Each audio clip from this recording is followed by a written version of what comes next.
E o Filho de Deus, Jesus Cristo, o Senhor, disse: Eu sou o caminho, a verdade e a vida. Ninguém vem ao Pai a não ser por mim. Portanto, ide por todo o mundo, ensinando e pregando o Evangelho a cada uma pessoa nas partes mais remotas da terra. Em Contato, o Ministério de Ensino do Dr. Charles Stanley. A seguir em Contato, estabelecendo uma boa conexão. Qual a palavra mais importante que já ouviu do seu pai? Alguma vez já ouviu seu pai dizer: Eu te amo? Qual foi seu sentimento quando ouviu seu pai pela primeira vez dizer: Eu te amo? Quantos anos tinha quando ouviu isso? Quantos anos tinha o seu pai quando disse isso?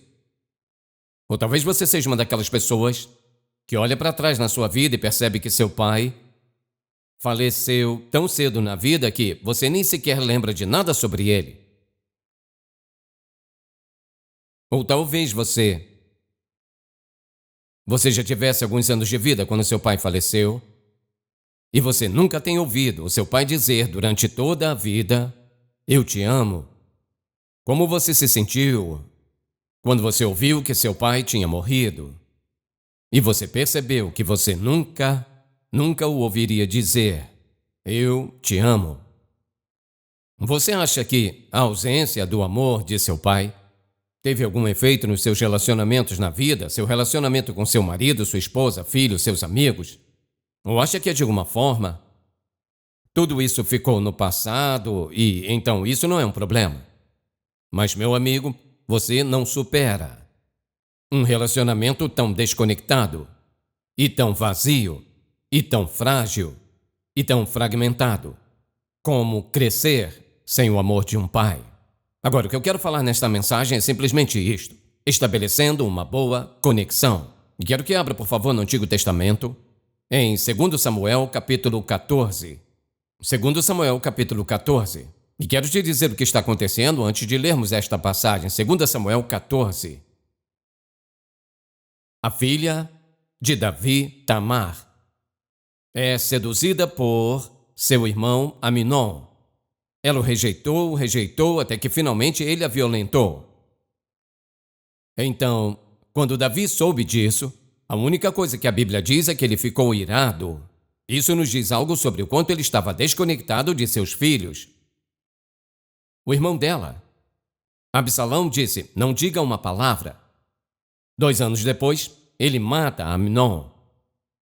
E então ele foge por causa do medo do seu pai. E este texto começa no versículo 28 deste capítulo 14, com isso em mente. Agora, Absalão morou 2 anos completos em Jerusalém e não viu a face do rei, isto é, o rei Davi. Então Absalão mandou chamar Joabe para enviá-lo ao rei. Mas ele não quis ir até ele. Mandou chamá-lo pela segunda vez, mas ele não quis vir. Por isso, disse aos seus servos, para chamar a atenção dele: Vede o campo de Joabe, que está junto ao meu, e ele tem cevada ali, e ponde-lhe fogo. E os servos de Absalão puseram fogo no campo. Então Joabe se levantou e foi à casa de Absalão e disse-lhe: Por que os teus servos puseram fogo no meu campo? Absalão respondeu a Joabe: Eis que mandei chamar-te dizendo: Vem cá para que eu te envie ao rei a dizer-lhe: Porque voltei de Gessur. Melhor me fora ainda lá permanecer. Agora, portanto, deixe-me ver a face do rei, e se houver em mim alguma iniquidade, mate-me ele. Então Joabe foi ao rei, lhe o contou, e este mandou chamar Absalão. Assim ele foi ao rei e prostrou-se com o rosto em terra diante do rei, e o rei beijou a Absalão. Agora, o que eu quero que você veja é isso. Porque Absalão havia matado seu próprio irmão e fugido, seu pai não quis vê-lo por 2 anos depois que o trouxe de volta a Jerusalém. Havia algo em Absalão que tanto desejava ver seu pai. Um desejo tão profundo de ver seu pai que ele disse: Joabe, leve-me até ele, mesmo que signifique que ele me mate no ato, eu quero vê-lo. Se examinar a vida de Davi, toda a sua família era completamente desconectada. Então, à luz disso, como pano de fundo, quero que pensemos em toda essa questão de estabelecer uma boa conexão entre o pai e seus filhos. É muito evidente, não apenas na vida, mas também para aqueles que estudaram todo tipo de relacionamento entre filhos, pais, mães e assim por diante, Deus. É muito evidente que há uma necessidade fundamental na vida de toda criança que Deus colocou ali para que essa criança tenha um relacionamento emocional forte. Então, quando falamos de estar conectados, estamos falando de uma forte conexão emocional com nossos pais. Quando uma criança tem uma forte conexão emocional com seu pai, é fácil para ela confiar em Deus, mais fácil para ela crer em Deus, mais fácil para ela respeitar Deus. Quando uma criança não tem esse relacionamento, há uma sensação de distância, há uma sensação de confusão sobre quem Deus é, como Ele é, e é extremamente difícil para uma criança verdadeiramente amar a Deus quando ela não tem um forte e verdadeiro relacionamento com seu pai. É muito importante que cada criança tenha um forte relacionamento emocional com seu pai. Agora, é interessante quando você começa a ver os resultados dessas coisas na vida de uma pessoa, na vida de uma criança. Quando você olha para um pai, porque a reação de uma criança para o seu pai, ela vai revelar sua atitude em relação a Deus, porque é a imagem que ela tem de Deus. Que tipo de oportunidade uma criança tem de crescer numa família assim, sem poder expressar suas dores e sentimentos? Quando se espera que ela faça mais do que saber fazer e, além disso, quando vive com medo de que vão fazer algo errado e ser repreendida pelo pai. Que ele é passivo, que não está envolvido na vida dela, que não parece se importar com o que está acontecendo na vida dela. Que tipo de chance essa criança tem? Quero te falar uma coisa. Antes de nós começarmos a criticar e começarmos a julgar essas crianças ou adolescentes pelo tipo de vida que estão levando, embora isso possa ser absolutamente errado, não estou defendendo isso. Se envolvem com drogas, com álcool, se vestem de forma sensual, entram na sexualidade, entram em tudo isso e somos rápidos, muito rápidos em julgá-los e dizer, esses adolescentes rebeldes. Talvez você precise parar e se perguntar, qual é a causa raiz? Eles foram tão desconectados do pai. Eles foram tão vazios. Nenhum relacionamento, nenhum sentimento, nada que os conecta.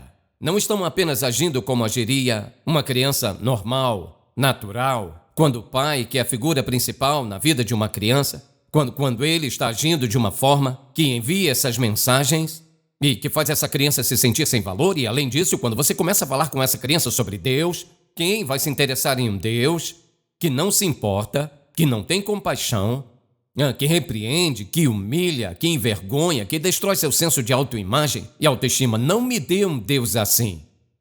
Há alguma surpresa no fato de que estamos criando toda uma geração de crianças que não se interessam por igreja porque isso representa a casa de Deus. Não se interessam pela Bíblia porque isso representa o livro de Deus. Não se interessam em pregadores porque eles falam sobre Deus. Não se interessam pela fé cristã porque, afinal, essa é a fé de Deus. Então somos rápidos para criticar. Queremos julgá-los. Estou aprovando o pecado deles? De jeito nenhum. Mas temos que parar e fazer a pergunta, qual é a causa raiz? Agora, deixe-me falar sobre as mães. Esta mensagem não é apenas para os pais, porque deixe-me dizer isso. Vocês mães, algumas de vocês vivem em uma casa onde o caráter do seu marido se encaixa em tudo que eu disse. Então sua atitude pode ser bem, não há esperança, sem esperança. Quero dizer, esqueça, desista. Não pode desistir. Não pode desistir. Porque o que você é diante de seus filhos e o que você faz como uma mãe piedosa é super importante. Se você tem um marido que nem sequer sabe por que está agindo do jeito que está agindo, não estou sendo crítico, já vou te mostrar por que não estou sendo crítico. Então, você pode querer julgá-lo, pode querer dizer aos seus filhos, quer saber, temos que sair daqui, isso é terrível. Você precisa se perguntar o que está motivando ele. O que aconteceu? O que aconteceu com este homem em sua juventude, que o tornou assim? Ele estava tão desconectado do pai que agora ele está impondo sobre seus próprios filhos essas atitudes e esses hábitos ou esse comportamento que são resultados da sua desconexão com o pai. Ele não teve esse tipo de base, não teve esse tipo de relacionamento, então o que está fazendo? Está transmitindo a única coisa que ele sabe. É tudo que ele sabe. É tudo que lhe ensinaram. E essa é a imagem de Deus que ele tem. Sim, traz isso para a família, passando isso para o seu filho. E é por isso que é tão importante o que fazemos na vida de nossos filhos. E ouça, isso não vai estar apenas na vida deles. Isso estará na vida dos filhos deles. E dos filhos deles, geração a geração, a menos que pare. E isso pode ser interrompido quando Deus intervém e começa a revelar à pessoa o que está acontecendo em sua vida. Então, quero falar em alguns momentos sobre processo. Agora, quero que se lembre desta palavra. Se me ouviu dizer a palavra processo, diga amém. Por quê? O que estamos falando é de algo que, se você não supera hoje, amanhã ou indo a um conselheiro, e em 2 semanas você é curado. Feridas emocionais são feridas profundas, dolorosas, que machucam, que as pessoas carregam essa dor por anos e anos e algumas delas para a vida toda. Algumas pessoas viverão com essa dor e morrerão com elas. E algumas pessoas viverão com a frustração, a ansiedade e uma ira interna que nunca direcionaram. Então, o que acontece é que dizem, você sabe, sim, eu tive um bom pai, sei que ele foi um bom pai, porque não querem carregar a culpa de dizer, meu pai era um tirano. Muitas vezes dizem isso, mas às vezes não. Então, o que é que um pai faz? Então, quero fazer algumas sugestões sobre o processo de se reconectar com seus filhos, de se conectar novamente. Então, vamos pensar nisso. Qual o primeiro passo para tomar a iniciativa? Expressar verbalmente seu amor por seu filho ou sua filha. O que quero dizer com isso? Basta dizer a ele, só quero que você saiba, filho, que amo você, seu velho pai te ama. Faz muita diferença uma criança se sentir amada, mas você tem que começar, pai, dizendo eu te amo. Agora, a primeira vez que tomar coragem para dizer, talvez diga, eu só quero que você. E quer saber? Talvez não saia, sabe por quê? Porque você reprimiu e engoliu isso por tanto tempo que nem sabe como dizer. Eu entendo isso, e Deus entende isso, tá tudo bem. Quer saber? Você vai conseguir. Seu objetivo é expressar amor. Quando você diz eu te amo e coloca alguma emoção por trás disso, você percebe que poderia mudar todo o destino do seu filho. Eu amo você. Vou te fazer uma pergunta. Quantos de vocês que não querem ser amados? Certo. Todo mundo quer ser amado. Quem precisa ser amado? Todo mundo. E essa pequena criança, especialmente. E crescendo, tenha ele ou ela 3 anos, seja 3, ou 16, ou 23, 43, 53, 63, 70, 80. Nunca encontrei alguém que dissesse, eu não quero ser amado. Não. Sabe por quê? Porque Deus nos criou para sermos amados. Então, o que devemos fazer? Um dos passos que devemos dar é descobrir como você ama essa criança. Agora, a Bíblia diz, ensina a criança no caminho que ela deve andar. Você não ensina cada criança do mesmo jeito. Nem toda criança tem a mesma personalidade. Os pais dizem, sabe de uma coisa? Eu não entendo muito bem isso. Tenho 4 filhos, 3 são santos, 1 é rebelde. Eu não entendo isso. Quer saber? Não perca seu tempo tentando descobrir. Porque não significa que você falhou como pai. Diferente personalidade e reação diferente. Então, o que você tem que perguntar é, faça a si mesmo a pergunta, como eu expresso amor ao meu filho ou minha filha? Agora, eis o que fazemos. Pensamos que algum dia, eis o que eu sei que vai expressar amor. E o que fazemos é que interpretamos o que é amor para nós. O que pode ser uma expressão de amor que toca a mim, pode não ser uma expressão que toca meu filho ou minha filha. Então, como expressar amor? Vou te dar 5 palavras. Isso não é de minha autoria, mas é totalmente certo. Como você expressa amor? Palavras. Eu te amo.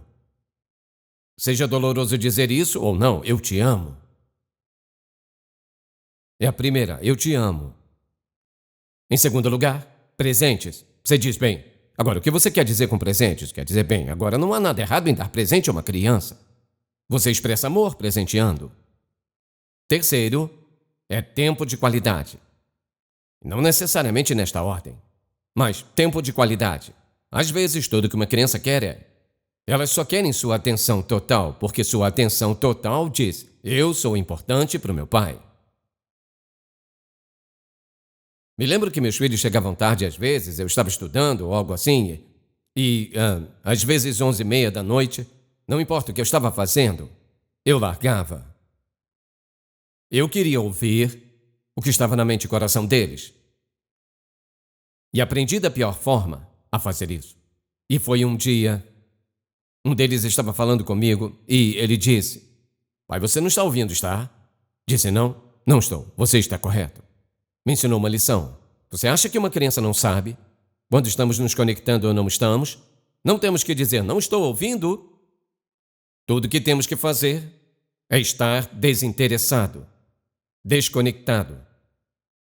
Mas pense sobre isso. Palavras, tempo de qualidade, presentes, servir a eles. E sabe o que me chamou a atenção e abençoou essa manhã? Um homem enorme veio até mim depois do culto e disse: sabe? Ele disse: eu era exatamente como o senhor está falando. Ele disse: então, eu decidi que eu iria servir meus filhos. Era um cara grandão. Ele disse, eu decidi que eu seria um servo. Pensei, fiquei tão orgulhoso dele que quis dar um abraço. Eu vou ser um servo. Não um sujeito machão, musculoso. Eu quero ser um servo. Então, é claro, o contato. Algo sobre abraçar seu filho, abraçar sua filha com toda a pureza, beijar o seu rosto e dizer te amo, algo sobre o contato. Estamos falando sobre conexão. Você deve decidir qual dessas palavras se encaixa com seus filhos. Se quer começar a se reconectar, se quer começar a construir essa tremenda ponte entre você e seus filhos. Então há uma outra coisa que você deve ser transparente, deve estar disposto a dizer, quer saber? Eu realmente estraguei tudo. Você deve ser sincero e transparente. Eles precisam ver, ouça, uma criança, veja isso, uma criança precisa sentir sua ferida. Você pode estar ferido por causa do que fez a ela, sabe de uma coisa? Uma criança se identifica com a sua dor quando percebe que você sente o que causou a ela. Isso tem um efeito extraordinário e ajuda a reconstruir aquela ponte. E se você chegar com eu sei que cometi alguns erros e quero te pedir que me perdoe e eu quero que sabe que eu te amo e até mais, filho. Quer saber? Isso é desconexão total. Isso não tem nada a ver com a emoção ou o que quer que seja. Deve haver uma conexão emocional. E essa conexão emocional não vai acontecer até que haja transparência. Agora, veja o próximo ponto. Porque isso é o que eu disse bem lá no começo. Eu disse, isso é o quê? Eu disse, toda essa ideia é o quê? Um processo. Próximo ponto, esteja preparado para ser rejeitado. Esteja preparado para ser rejeitado. Porque muitas vezes eles dirão, bem, eu quero o que ele quer. O que ele está aprontando. Eu já ouvi isso antes. Ou, eu não acredito nisso. Digo, você não muda do dia para a noite. Então, se prepare para ser rejeitado. Ou pode ser que eles até acreditem, mas estão tão feridos que não consigam sentir. Eles gostariam de sentir seu amor, mas não conseguem. Estão tão machucados que não conseguem. Então, se prepare para ser rejeitado. Próximo. Naturalmente, você vai orar e pedir a Deus que o ajude. Deus, me mostre como me relacionar com meus filhos, me mostre como construir essa ponte, me mostre como reconectar com minha filha, me mostre como reconectar com meu filho. Então, a última coisa que eu diria é a seguinte. Veja isso, acredite que você vai conseguir. Porque isso é exatamente o que Deus tem feito com você e comigo por toda a nossa vida. Se conectando conosco. Trabalhando em nossas vidas de maneira a nos mostrar o quanto Ele nos ama. Que fomos perdoados, que Ele nos entende, que não vai nos repreender duramente, que Ele não vai nos punir, disciplinar sim, mas punir não. Ele não vai explodir em ira contra nós, não vai nos rejeitar, Ele não vai nos abandonar, Ele não vai simplesmente nos colocar de lado. Ele nos ama, Ele nos entende, está sempre construindo aquela ponte em nosso favor. Sabe de uma coisa? Podemos pedir a Deus que nos capacite a reconectarmos, construir a ponte nesse maravilhoso relacionamento que podemos ter com nossos filhos e filhas. Deus está do seu lado para ajudá-la a fazer isso. Então, como tudo isso começa? Tudo isso começa estando você conectado com Deus. Pedindo ao Senhor Jesus Cristo que perdoe seus pecados. Dizendo a Ele que você falhou. Reconhecendo que esteve tão desconectado que a Bíblia diz que um grande abismo existe entre você e Deus. Ouça, preste atenção, Deus está disposto a fechar essa brecha e tornar possível que vocês dois se tornem um, com seus pecados perdoados, com Cristo vivendo dentro de você, te ajudando e capacitando para se tornar o homem que Deus quer que você seja. É uma escolha que você faz, uma decisão que toma. Aquilo que chamamos de ser salvo, de ser perdoado de seus pecados. Quero encorajá-lo, se você nunca fez isso, a fazer essa simples oração. Pai, eu desesperadamente preciso do perdão dos meus pecados. Eu estraguei tudo, Deus. Eu creio que Jesus foi para a cruz e morreu pelos meus pecados. Estou te pedindo que me perdoes, baseado na morte dele, para que eu me torne um filho de Deus e me torne o tipo de pai piedoso, ou mãe piedosa, ou uma pessoa piedosa que você quer que eu seja. Meu amigo, ele vai responder esta oração todas as vezes. E mais uma coisa, esta é uma mensagem para você refletir, é um processo. Mas a chave é: não desista, pai. Não importa o que aconteça.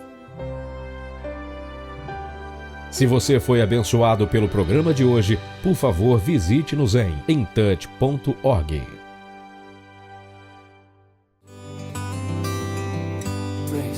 Praise the Father, praise the Son, praise the Spirit, now with us. Every morning, all our days, God be praised, oh God be praised.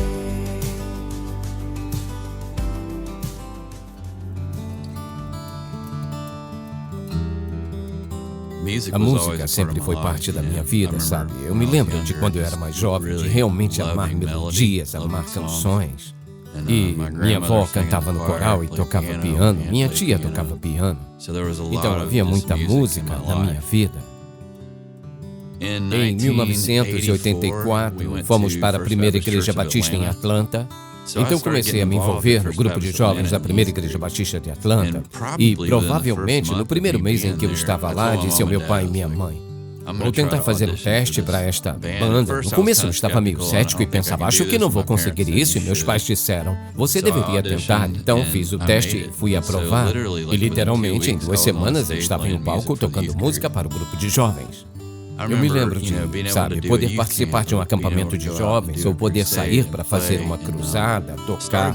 E comecei a conseguir ganhar a vida fazendo isso, sabe? E foi assim que tudo começou. E talvez em vez de eu tentar, sabe, mudar para Nashville e fazer nossa própria coisa, Deus nos plantou em uma igreja agora apenas para servir a igreja local, para conduzir aquelas pessoas em adoração e simplesmente amar isso, sabe? Eu fui a um retiro de homens em 2013. Eu voltei a liderar apenas com um violão acústico em uma sala cheia de pessoas quebrantadas que estavam sendo vulneráveis sobre o nosso quebrantamento, e o Senhor sempre imprimiu isso em mim. Todd, sempre estive com vocês. Sempre fui sua canção. Você não precisa de uma grande produção para ser usado por mim. Também senti que ele estava dizendo a muitos filhos e filhas como você que são ministros profissionais que pensam que talvez o que eu mais queira para eles seja o dom que eu lhes dei. E eu só quero que você me siga nesta jornada de deixá-lo saber que eu só quero que aprendam que são meus filhos e filhas amadas.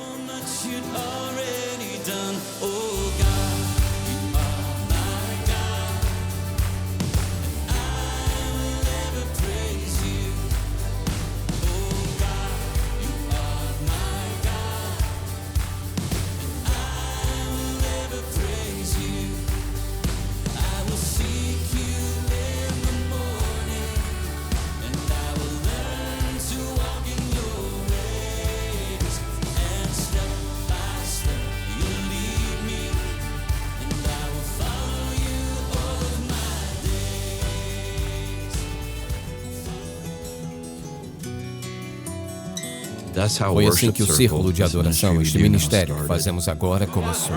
O que foi brilhante sobre aquela semente é tão honesto. E tem sido uma alegria desacelerar, reunir outros líderes de ministério e Meio que nos conduzir a todos para apenas seguir o que Deus tem para nós de estação em estação, em um ritmo que traz cura. E com o círculo de adoração, apenas esta comunidade onde sabe a nossa linha e o nosso propósito é que os líderes de ministério saibam, eles não estão sozinhos. Estamos felizes por estarem aqui, tão felizes que cada um de vocês é precioso. Vocês, nunca haverá um outro de vocês. Muitas das temáticas que eu vi o Dr. Stanley ensinar praticamente toda semana, adoro o fato de ele falar sobre o Espírito Santo, a jornada com o Espírito Santo, cada um a presença de Deus. Você pega uma pessoa e a coloca em seu dom espiritual e ajuda a entender como trabalhar. A partir desse dom, você verá uma pessoa que começa a atingir o máximo de seu potencial para cumprir o propósito de Deus na vida dela. Esses foram temas fundamentais na minha vida, enquanto Deus estava apenas me formando a minha fé. As pessoas passarão a vida inteira e nunca entenderão o ministério absolutamente essencial do Espírito Santo em sua vida. Se você é uma mãe em casa, se você, independente do seu papel, você é um líder de ministério. E não digo isso para colocar peso em ninguém, mas é basicamente apenas ser amado. E saber que você não está sozinho. Deus está sempre com você. O Espírito dele está sempre com você. E é isso. Eu concordo com o Dr. Stanley. Não fomos feitos para seguir sozinhos. E fomos feitos para ser amados e não estarmos sozinhos. Isso é realmente o Evangelho.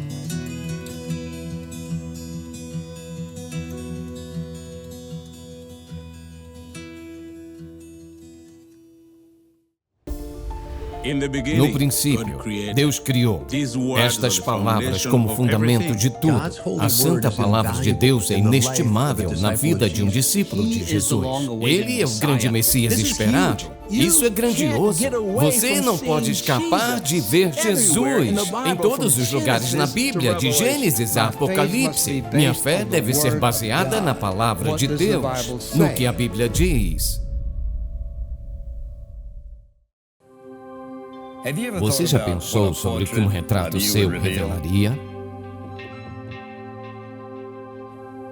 Quando você olha no espelho, o que você vê? O que você acha que Deus vê quando olha para você? Ele vê você pelo que você pode ser, pelo que você será. Ainda estamos na tela, ainda fazemos parte da tapeçaria, estamos sendo moldados. Ele vê muito mais do que você vê. O que ele vê é uma pessoa de valor, uma pessoa de mérito e uma pessoa de grande promessa. Não subestime quem você é. Nós somos feitura dele, uma obra-prima.